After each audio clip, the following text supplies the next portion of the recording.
Salut les trackers, j'espère que vous allez bien. Aujourd'hui, unboxing d'un coffret Mezco 112 Collective avec dedans Black Bolt, Flèche Noire et Lockjaw, son petit toutou trop mignon.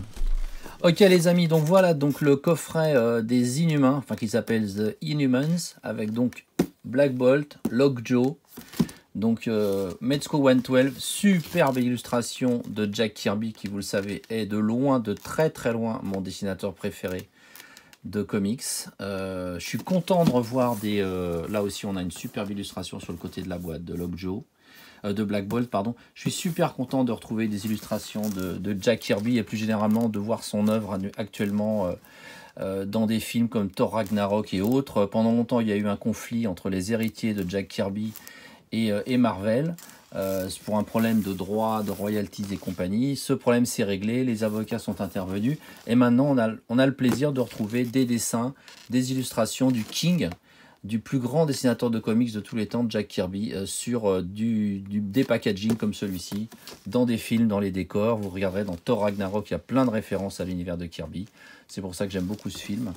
Et voilà, donc la parenthèse étant fermée, bon, on est devant une très grand coffret. Forcément, il y a deux figurines et vous allez voir, Lockjaw, et moi j'ai eu l'occasion de le voir chez Album, est une figurine assez massive, donc c'est pour ça qu'on a une boîte aussi grande. Donc on a un slipcover qu'on va retirer. Là on retrouve à nouveau, regardez-moi ces dessins magnifiques là, de Kirby. Sur le dessus également une illustration de Black Bolt. À nouveau Black Bolt dans le ciel en train de voler. Encore du Black Bolt, superbe. Vraiment, la boîte est magnifique. Voilà. On y va, je prends le petit cutter, on ouvre le scotch. Alors à l'intérieur de la boîte, je vois qu'il y a déjà une petite doc qui explique comment mettre une pile à l'intérieur de la tête de Lockjaw, car apparemment il a une fonction lumineuse. Je crois qu'en effet, il y a une petite lumière qui doit s'allumer là au niveau de sa tête là. Donc on va regarder sur son front en fait. On va regarder ça. Dedans, je pense qu'on va retrouver peut-être une boîte classique. Non, je sais pas en fait. On va voir. On va voir. Ne préjugeons de rien. Ne préjugeons de rien. Oula, je commence à tout faire tomber. Vous me connaissez. Donc là, on a Black Bolt. Ici, on a des petits accessoires. On a de la mousse. Et là, on a notre ami Lockjaw. Voilà. Allez, on enlève la boîte. On sort Lockjaw de sa niche. Voilà, donc une belle protection en mousse. Et voilà notre Lockjaw. Donc moi, vous le savez, en plus d'aimer le mot badass, d'aimer les gros guns et d'aimer, j'aime aussi les monstres et les créatures incroyables comme ce Lockjaw qui est vraiment magnifique. Je crois que c'est la première fois qu'il y a une réalisation de lui en 1/12e. Il y avait une réalisation au 1/18e pour les Marvel 375, là, les figurines Marvel plus petites qui n'existent pratiquement plus, dans un coffret consacré aux collectionneurs, ou je sais plus, ouais, un truc comme ça. Donc il y avait eu un petit Lockjaw, si je puis dire, mais c'était donc à l'échelle 1/18e. Là on a un Lockjaw 1/12, et je dois dire que je suis pas déçu par cette bébête. On dirait vraiment un petit chiot, hein, parce que au niveau de la taille, il est quand même très imposant.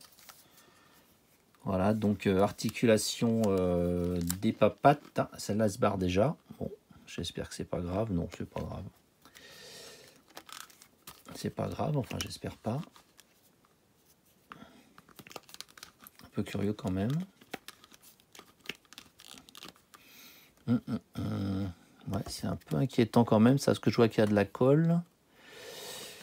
Donc, peut-être falloir remédier à ça. Bon, enfin, c'est pas très grave. Il n'y a rien de cassé en tout cas. Est-ce que la mâchoire s'ouvre? Non, je ne crois pas. Ouais, là, vous voyez, ça pivote. Donc, il faut que je remette un point de colle. Ici, là, il y en a pour que cette partie reste solidaire, en fait. Bon, c'est un peu bizarre. C'est assez inhabituel sur du Mezco de voir des défauts comme ça. Mais il suffit juste de remettre un petit point de colle et après, la pâte pourra tourner sans problème. Bon, Petite surprise, pas forcément agréable, mais c'est pas très grave.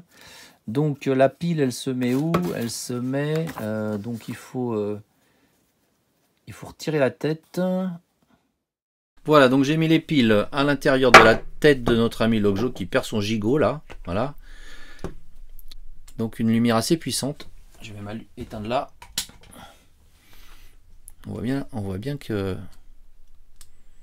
c'est assez lumineux. Donc au niveau des yeux et de cet emblème là. Voilà. Voilà, on va lui remettre son petit gigot là. Toujours un petit peu agaçant ce genre de choses quand on vient d'acheter une figurine toute neuve, mais bon. Rien de cassé, c'est pas dramatique. Alors, on va maintenant découvrir la figurine de Logjo. Donc là, vous aviez de Black Bolt, pardon. Oh, je suis perturbé. Là, vous aviez donc toujours le système de tige articulée, hein, avec plusieurs points d'articulation pour donner une pose dynamique à Black Bolt, à flèche noire. Là, c'était la petite boîte, alors, le petit rangement pour les 3 petites piles. On met ça de côté et on découvre. Voilà, il va encore perdre sa papate. On découvre Black Bolt. Alors,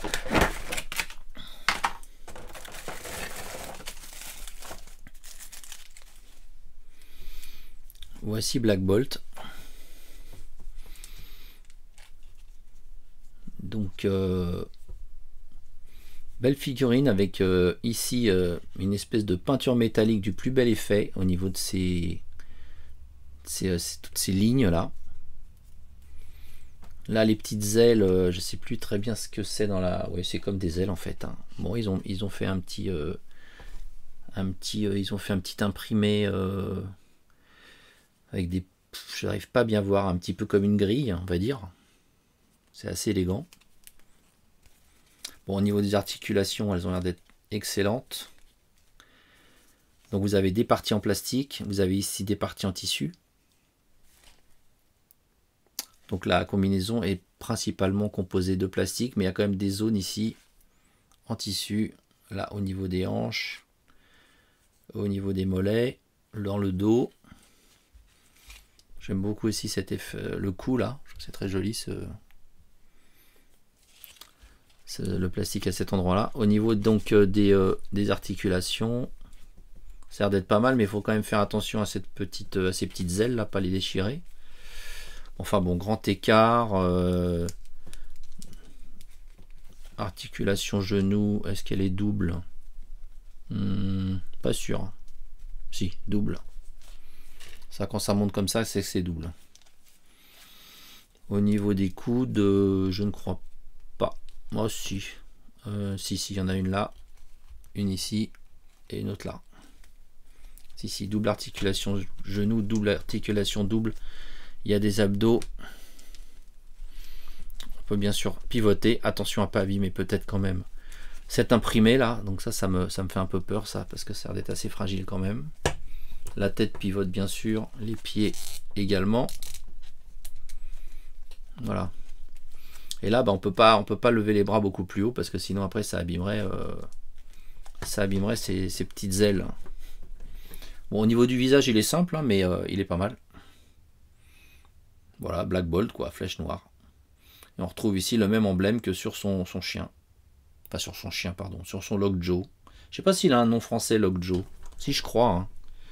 Mais bon, vous irez regarder sur Wikipédia. Moi, je suis pas un dictionnaire, ok? Oh, le mec sympa. Alors, on a une autre tête. Elle a l'air pas mal, celle-là. Une tête hurlante. Alors, vous savez que Logjo, enfin, Black Bolt, je crois que là, je vais pas y arriver. À chaque fois, je vais dire Logjo pour Black Bolt et Black Bolt pour Logjo. Vous savez que Black Bolt, donc, est muet. Ah ouais, c'est pas mal, ça, je me rappelais pas de ça. Donc son espèce d'emblème, il prend un peu feu, quoi, comment dire, ouais. Quand il crie. Ouais, donc je finis ma phrase quand même, Black Bolt, il est muet. Mais bon, il arrive à pousser un cri qui a des effets super puissants. De mémoire, hein, parce que ça fait longtemps que je les ai pas lus, les Inhumains. Ah, oh, bah, j'avais pas vu toutes les mains. Mais c'est noir sur noir, c'est sûr que ça se voyait pas trop. Donc il y a plein de mains, il y en a 2... 4, 6, 8 en tout. 8 en tout. Donc des mains qui agrippent. Des poings fermés sûrement. Encore une autre pose ici pour une main gauche. Ici une main plutôt aplatie, main gauche là aussi également. Bon, de toute façon il n'a pas d'arme hein, a priori. Par contre, ah oui, alors je me demandais justement tout à l'heure c'est quoi, pourquoi il y avait un petit socle. Oui c'est ça, il y avait un petit socle transparent comme ça. Alors ça va être pour un effet, quand il crie vous allez voir ils ont fait un effet qui est assez marrant.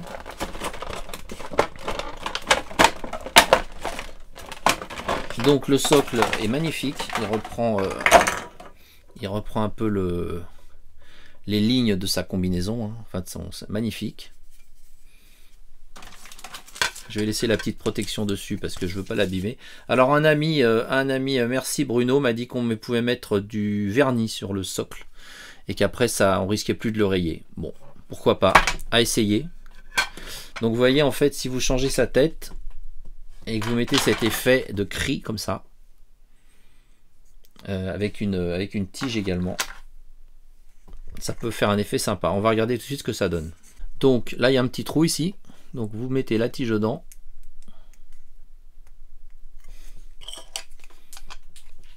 Qu'est-ce qui vient de tomber encore? Ah, une main. Bon, des mains il y en a beaucoup, c'est pas très grave. On va changer la tête. Les têtes s'enlèvent très facilement. Voilà, donc imaginons qu'on le mette comme ça.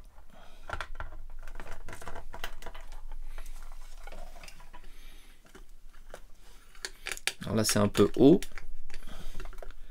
Donc il va falloir que je l'oriente. Je vais défaire un petit peu les petites vis.